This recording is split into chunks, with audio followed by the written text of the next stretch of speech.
We start with the good news. Growth is picking up. This is around the world, not just in the US.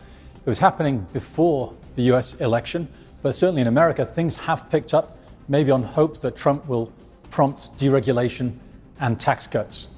To me, it looks just like a mid-cycle acceleration, so it's not a big deal, but it will help to banish fears of deflation.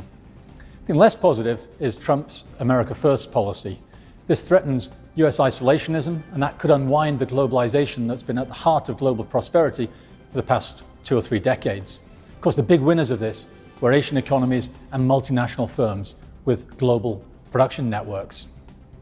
Asia is facing the biggest threats from US protectionism, especially with the focus they have on China. But protectionism also would hurt the US economy. It would lower productivity, it would raise inflation.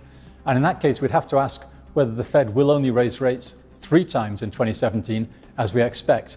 It could be faster than that if policy requires. Final point is that Trump threatens the post-war liberal order.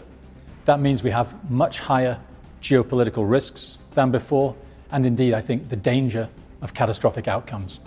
With the first few weeks of the new US administration behind us, one thing is clear. It will be a while before there is clarity about policy. Initial indications appear to be confounding the optimists as Mr. Trump goes for the easy wins, targeting immigration as a headline grabber, but in the process spreading concern in markets about future initiatives. Our overall cautious stance on markets remain in place.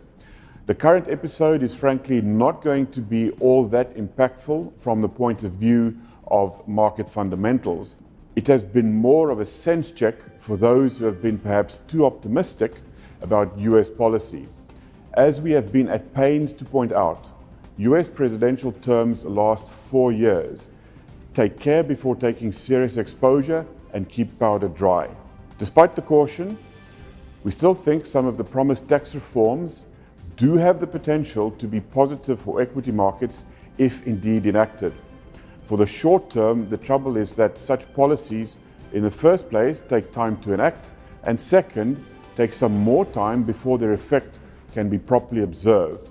More reasons for the equity weights in portfolios to be left unchanged this month. One of our other themes remains reflation. Inflation numbers globally continue to support the idea that deflation has been replaced by reflation. While this adds interest rate risk to the equation, credit risk remains a good place, in our view, to get market exposure.